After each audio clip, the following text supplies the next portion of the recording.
আসসালামু আলাইকুম সবাইকে। আজকে আমরা শুরু করতে যাচ্ছি একদম নতুন একটি অসাধারণ অ্যানিমেশনের গল্প।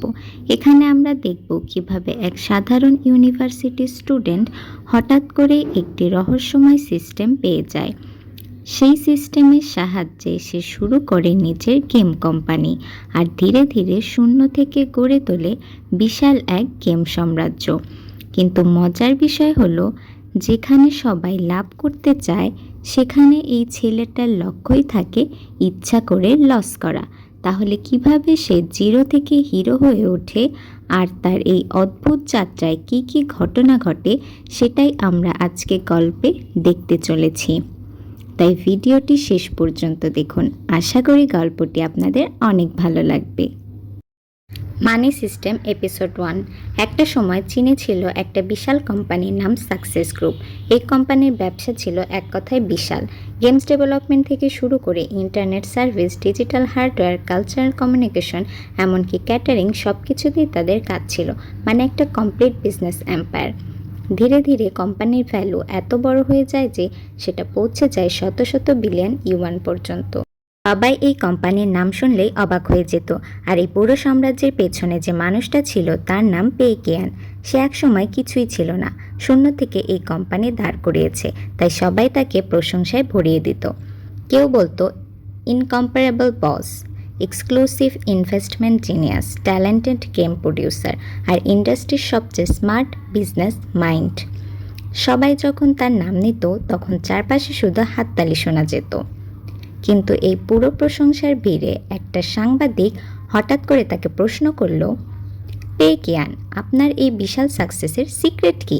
সবাই ভাবছিল সে বড় কোনো জিনিয়াস উত্তর দেবে, কিন্তু পে কেয়ান একটু শান্তভাবে হেসে বলল, আমার সাকসেস আসলে কোনো প্ল্যান বা স্কিলের কারণে না, এটা পুরোটাই লাকের কারণে।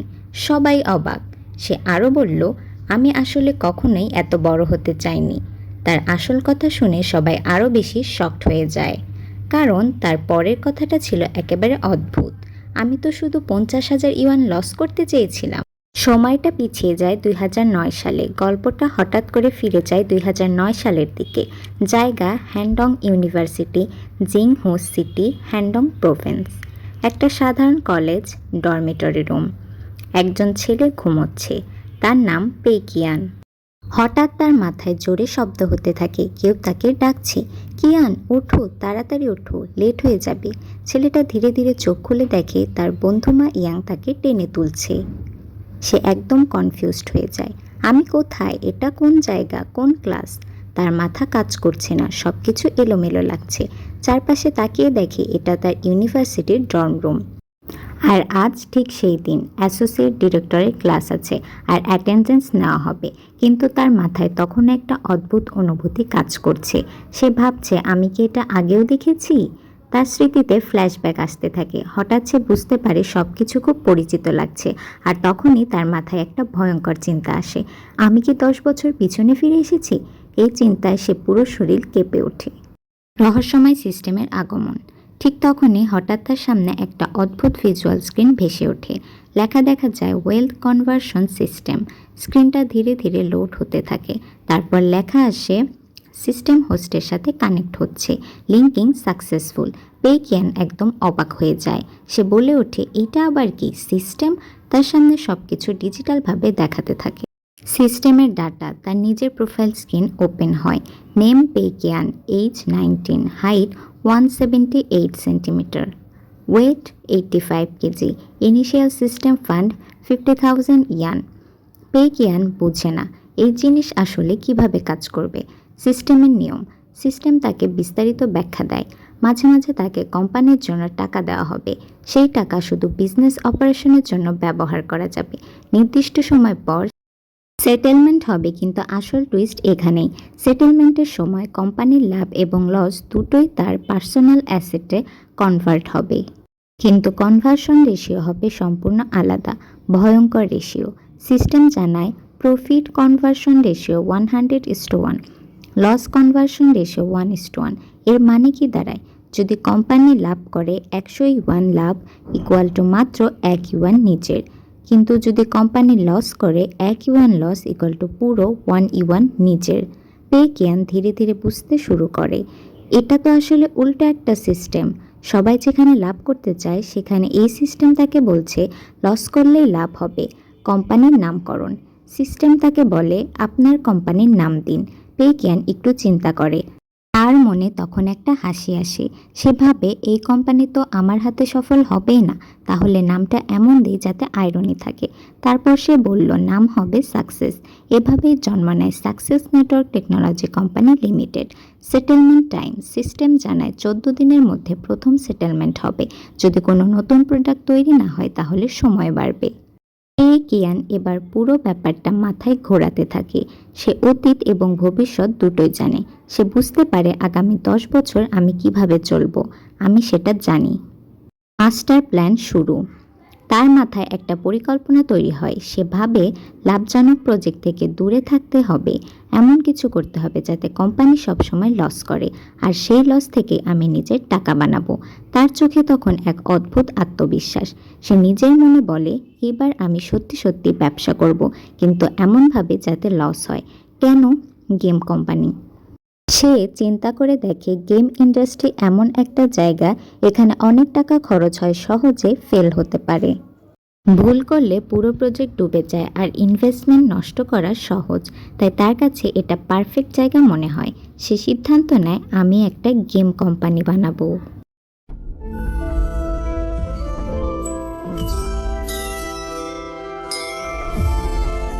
মানি সিস্টেম এপিসোড 2। গত পর্বে আমরা দেখেছিলাম পে কিয়ান রহস্যময় ওয়েলথ কনভার্সন সিস্টেম পাওয়ার পর জানতে পারে কোম্পানি লাভ করলে তার নিজের লাভ প্রায় কিছুই হবে না, কিন্তু কোম্পানি লস করলে সেই টাকাই তার নিজের সম্পদে পরিণত হবে।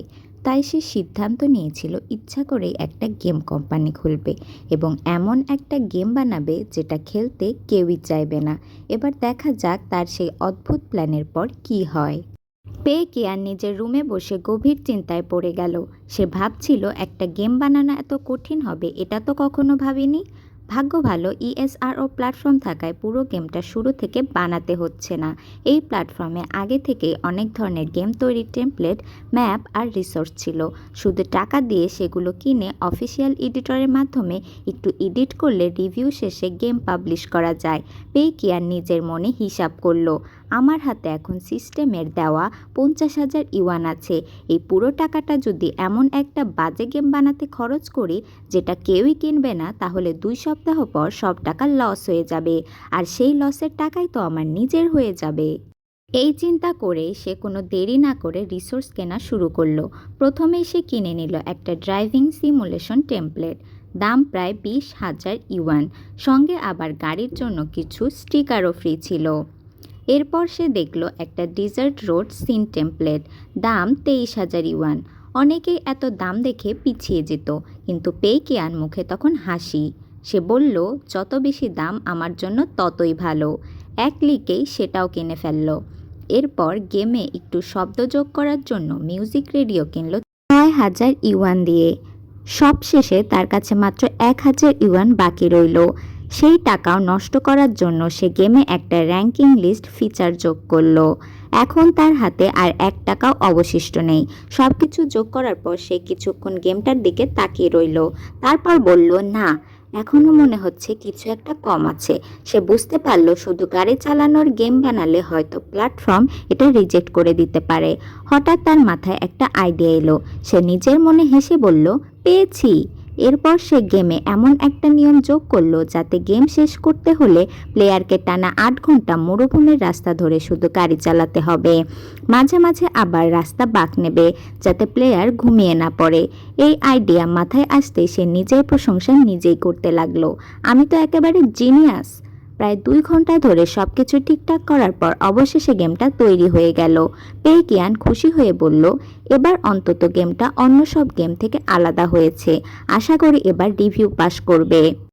এরপর সে নিজেই গেমটা চালু করে খেলতে শুরু করলো, কিন্তু কয়েক মিনিট খেলতে তার মুখের হাসি উধাও। সে অবাক হয়ে বলল এটা আমি কি বানালাম? গাড়ি শুধু সোজা যাচ্ছে, কোনো উত্তেজনা নেই, কোনো মিশন নেই, কোনো মজা নেই, শুধু একঘেয়ে রাস্তার ড্রাইভিং। কিছুক্ষণ খেলে সে বিরক্ত হয়ে গেল। তার নিজেরই মনে হলো আমি যতটা বাজে ভেবেছিলাম এটা তার থেকে অনেক বেশি বিরক্তিকর। সে আবার বলল এটাকে ড্রাইভিং গেম বলাই যায় না, বরং এটা খেলাটাই একটা শাস্তির মতো। কিন্তু আশ্চর্যের বিষয় হলো এতেই সে সবচেয়ে বেশি খুশি হলো, কারণ তার লক্ষ্য তো ভালো গেম বানানো নয়, বরং এমন একটা গেম বানানো যেটা সবাই অপছন্দ করবে। সে আত্মবিশ্বাসের সঙ্গে বলল, এবার নিশ্চিত এই গেম কেউ কিনবে না, এবার আমার লস হওয়া আটকানোর কোনো উপায় নেই। এদিকে সময় কেটে যায়। পেকিয়ান আবার ইউনিভার্সিটির ডরমিটরিতে ফিরে আসে। রুমে ঢুকতেই দেখে তার রুমমেটরা সবাই মিলে অনলাইন গেম খেলছে। সবাই চিৎকার করছে, ওই দিকে যাও, টিম ফাইট শুরু হয়ে গেছে, ফোকাস করো। একেবারে রুমের ভেতর যুদ্ধের পরিবেশ। ঠিক তখনই মা ইয়াং পেকিয়ানকে দেখে বলল, তুই তো আজকে দারুণ কাজ করেছিস, ক্লাসটাই বাদ দিয়ে দিয়েছিস। পেকিয়ান শুধু হালকা হেসে বিষয়টা এড়িয়ে গেল।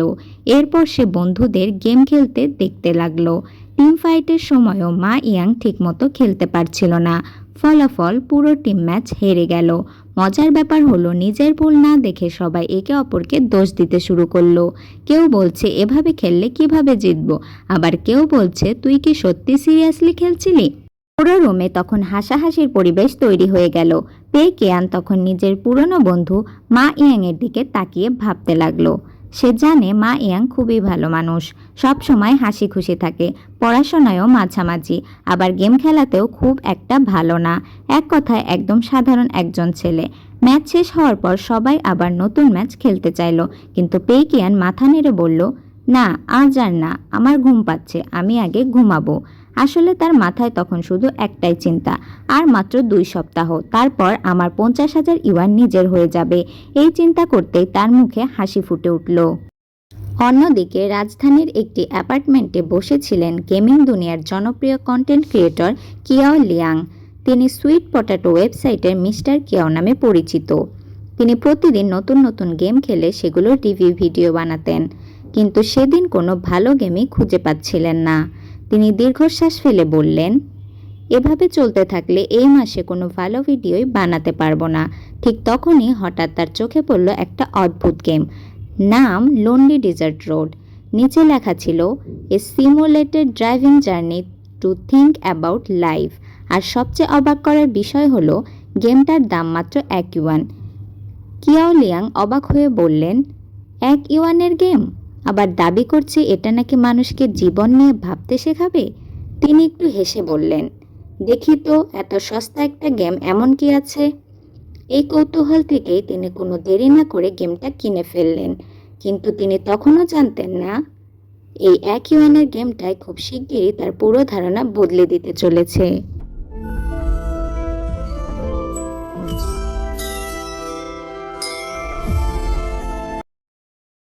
মানি সিস্টেম এপিসোড 3।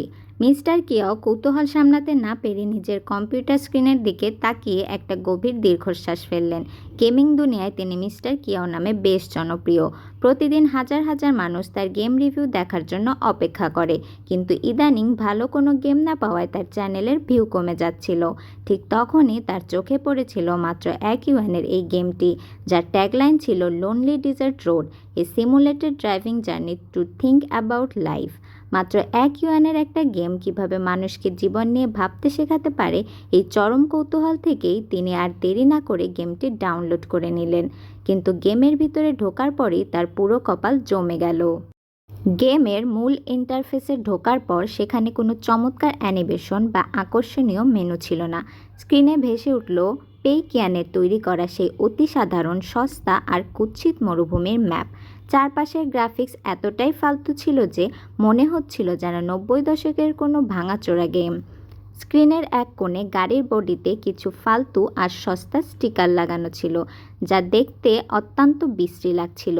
আর সবচেয়ে বিরক্তিকর ছিল গেমের সাউন্ড ইফেক্ট। ব্যাকগ্রাউন্ডে কোনো সুন্দর মিউজিক ছিল না, তার বদলে বাজছিল এক অদ্ভুত হুইসেল আর অনবরত হর্নের কান ঝালাপালা করা বিকট শব্দ। মিস্টার কিয়াও নিজের হেডফোনটা কান থেকে কিছুটা সরিয়ে নিলেন। সবচেয়ে বড় সমস্যা ছিল গাড়ি চালানোর অনুভূতি বা গেমের মেকানিজম। গাড়ির স্টিয়ারিং এবং কন্ট্রোল এতটাই শক্ত আর বাজে ছিল যে সেটিকে সোজা রাস্তায় ধরে রাখাই এক প্রকার অসম্ভব হয়ে পড়েছিল। একটু এদিক ওদিক হলেই গাড়ির নিয়ন্ত্রণের বাইরে চলে যাচ্ছিল।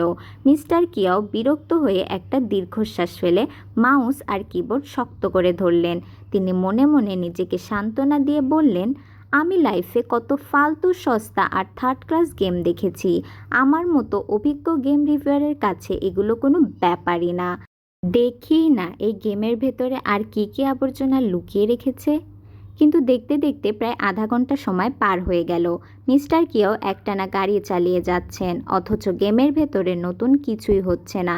কোনো মিশন আসছে না, কোনো গাড়ি দেখা যাচ্ছে না, এমনকি চারপাশে মরুভূমির সিনারিও বিন্দুমাত্র চেঞ্জ হচ্ছে না।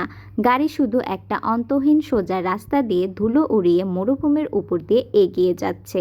চারপাশে শুধু বালি আর বালি। তিনি রাগে কাঁপতে কাঁপতে নিজের হাতের ঘড়ির দিকে তাকালেন এবং চরম বিরক্ত হয়ে বললেন, ধুর ছাই, আর মাত্র 10 মিনিট দেখব। এই 10 মিনিটে যদি নতুন কিছু না ঘটে তবে গেমটা আনইনস্টল করে দেব। এর বেশি এই মানসিক টর্চার সহ্য করা আমার পক্ষে কোনোভাবেই সম্ভব না। কিন্তু আরও কিছুক্ষণ যাওয়ার পর তার নিজেরই মাথা ঘুরতে লাগলো। স্ক্রিনের দিকে তাকিয়ে থাকতে থাকতে তিনি যেন নিজের অস্তিত্বই হারিয়ে ফেলছেন। মরুভূমির এই একঘেয়ে ধূসর রাস্তা দেখতে দেখতে তিনি এক গভীর ঘোরের মধ্যে চলে গেলেন। এক পর্যায়ে তিনি নিজেই নিজেকে প্রশ্ন করতে শুরু করলেন, আমি কে? আমি এখানে কি করছি? এই দুনিয়াতে আমার জন্ম কেন হয়েছে? আর এই ফালতু গেমে আসলে আমার কি করার কথা? পুরো গেম জুড়ে শুধু বোরিং ড্রাইভিং আর কয়েক মিনিট পর পর সামান্য একটু স্টিয়ারিং ঘুরিয়ে রাস্তা সোজা রাখা ছাড়া আর কোনো কাজই নেই। মিস্টার কিয়াওয়ের হঠাৎ মনে হলো, আচ্ছা, এই গেমটা কি আসলে আমাদের জীবনের মতোই বিরক্তিকর? আমরাও তো প্রতিদিন একই একঘেয়ে রুটিনে বেঁচে থাকি, কোনো উত্তেজনা নেই, কোনো বড় পরিবর্তন নেই। গেমের ক্রিয়েটর কি তবে এই বোরিং গেমের মাধ্যমে এই কঠিন সত্যটাই বোঝাতে চেয়েছেন? হঠাৎ তার চোখের সামনে কম্পিউটারের ঘড়িতে ভেসে উঠল সকাল 1:41। সকাল থেকে কিচ্ছু না খাওয়ায় তার পেট চোচো করছিল। তিনি ভাবলেন, ধুর, গেমটা একটু পজ করি। ঝটপট রান্নাঘরে গিয়ে কিছু ইনস্ট্যান্ট নুডলস বানিয়ে খেয়ে আসি। এরপর আবার এই জঘন্য আর রহস্যময় জিনিসটা নিয়ে মাথা ঘামাবো। কিন্তু কিবোর্ডের স্কেপ বা পজ বাটন চাপতেই তিনি আকাশ থেকে পড়লেন, কারণ পেকিয়ান ইচ্ছা করে এই গেমে কোনো পজ করার অপশন রাখেনি। মিস্টার কিয়াও চিৎকার করে উঠলেন, কি? একটা গেম অথচ সেটা পজ করা যায় না? এটা কোন ধরনের ফালতু আর অবাস্তব নিয়ম? তিনি নিরুপায় হয়ে গেমটা ওই অবস্থাতেই চালু রেখে দ্রুত রান্নাঘরের দিকে ছুটে গেলেন নুডলস বানাতে। আর ঠিক তখনই রান্নাঘর থেকে তিনি শুনতে পেলেন গেমের ভেতর একটা বিকট সংঘর্ষের শব্দ হলো। মিস্টার কিয়াও নুডলসের বাটি হাতে নিয়ে দৌড়ে রুমে এসে দেখলেন তিনি রান্নাঘরে থাকার সময় মাঝের কয়েক মিনিটে রাস্তায় একটা ঝাঁক এসেছিল, আর গাড়ি না ঘোরানোর কারণে গাড়িটি রাস্তা থেকে ছিটকে মরুভূমির বালিতে আছাড় খেয়েছে। কম্পিউটারের স্ক্রিনে এখন বড় বড় লাল অক্ষরে লেখা উঠেছে, game over, start again, exit. Mister Qiao এর মাথায় যেন আকাশ ভেঙে পড়ল। তিনি দীর্ঘ আধ ঘন্টা ধরে চোখ না সরিয়ে এত কষ্ট করে গাড়ি চালালেন, আর সামান্য নুডলস বানাতে যাওয়ার অপরাধে গেম তাকে বলছে আবার একদম শূন্য থেকে শুরু করতে। তার পুরো পরিশ্রম 1 সেকেন্ডে পানিতে চলে গেল। তিনি রাগে নিজের টেবিল চাপড়ে চিৎকার করে বললেন, দারুণ! এই গেমের আসল রূপ এবার আমি বুঝতে পারছি। এই নুডলস খাওয়া শেষ করে আমি এই ফালতু গেমের এমন একটা রোস্ট ভিডিও বানাবো যে ইন্টারনেটে এর গুষ্টি উদ্ধার হয়ে যাবে।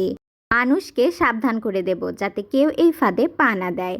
ঠিক 2 সপ্তাহ পর হ্যান্ডং ইউনিভার্সিটি ডরমিটরি বিল্ডিং পেকিয়ান নিজের বিছানায় বসে ল্যাপটপের স্ক্রিনের দিকে তাকিয়ে পুরো স্তব্ধ হয়ে গেছে। তার মুখের সমস্ত রক্ত যেন এক নিমিষে শুষে নেওয়া হয়েছে।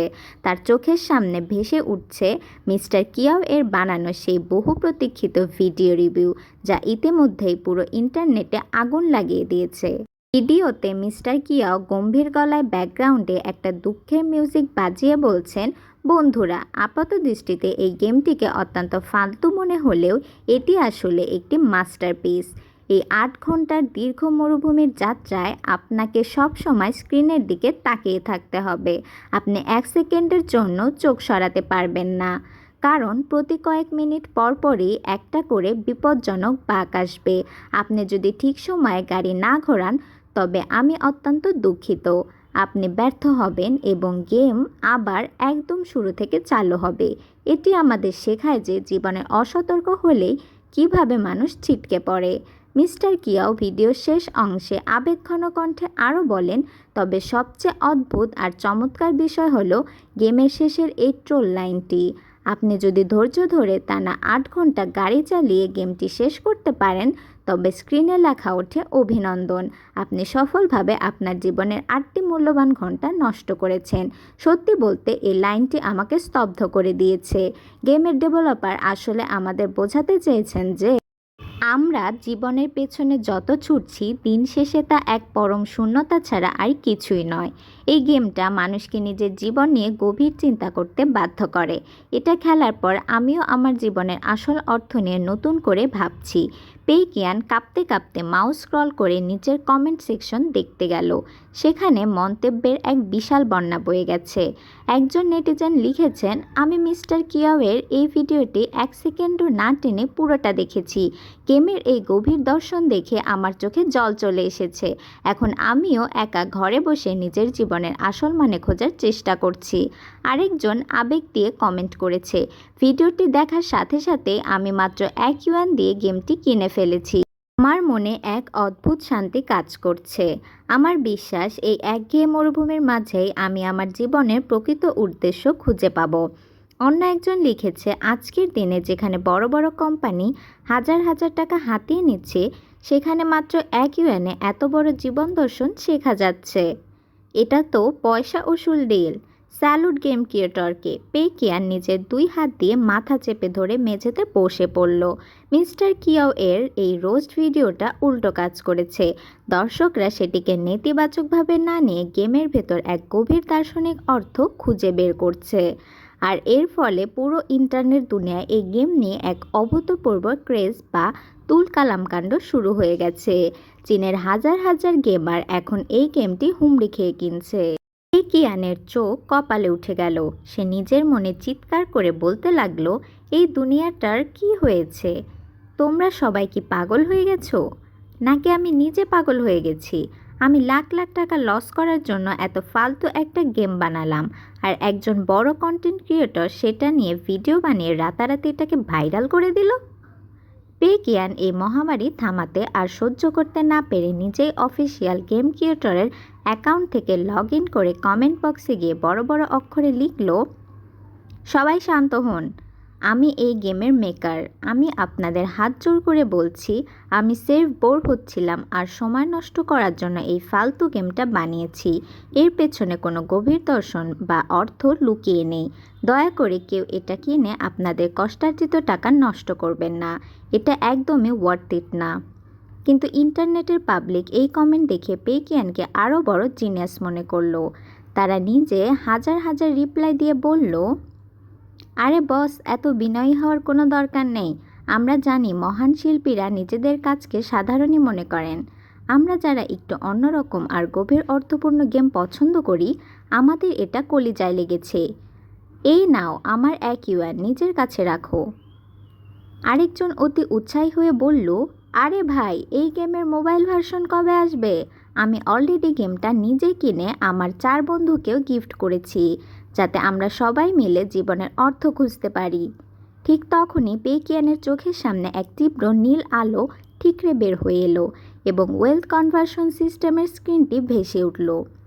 প্রথম ২ সপ্তাহের অ্যাকাউন্ট সেটেলমেন্টের সময় এখন সম্পূর্ণ শেষ।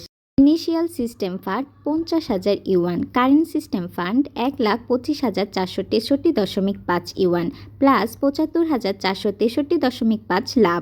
পার্সোনাল অ্যাসেট নিজের টাকা ৯০৭.৬ yuan, plus ৭৫৪.৬ yuan conversion. System status, settlement সফলভাবে সম্পন্ন হয়েছে। পেইকিয়ানের চোখ দিয়ে যেন এবার রক্ত বের হওয়ার অবস্থা। সে নিজের কপাল চাপড়াতে লাগলো। যে ৫০,০০০ টাকা ইউয়ানের সম্পূর্ণ লস সে নিশ্চিত ধরে রেখেছিল, তা তো হলোই না, উল্টো ফান্ড 2.5 গুণ বেড়ে গেছে। গেমটি ইতিমধ্যে 2 লাখের বেশি কপি বিক্রি হয়ে গেছে। প্ল্যাটফর্মের ট্যাক্স, ভ্যাট আর অফিসিয়াল কমিশন কেটে নেওয়ার পরও কোম্পানির নেট প্রফিট বা লাভ হয়েছে 75,000 ইউয়ানেরও বেশি। আর সিস্টেমের সেই এখন আসল সমস্যা হলো পরবর্তী সেটেলমেন্টের ডেট আসার আগেই এই 1,25,000 ইউয়ানের বিশাল ফান্ড কিভাবে সম্পূর্ণ লস করানো যায়। পে কিয়ান গভীরভাবে চিন্তা করে বুঝতে পারল যে তার একা দ্বারা এত টাকা লস করা সম্ভব না, কারণ সে একা কাজ করতে গেলে ভুল করে আবার কোনো ভালো আইডিয়া বের হয়ে যেতে পারে। তাই তার এখন এমন একজন অ্যাসিস্ট্যান্ট বা হেল্পার লাগবে যে হবে একদম অপদার্থ, চরম অলস এবং কাজের নামে যার কোনো যোগ্যতাই থাকবে না, যাকে কম অদ্ভুত নিয়মের কারণে অর্থাৎ লাভের রেশিও 100:1 হওয়ার কারণে পে কিয়ানের নিজের ব্যক্তিগত ব্যাংক অ্যাকাউন্টে আসলো মাত্র 750 ইউয়ান।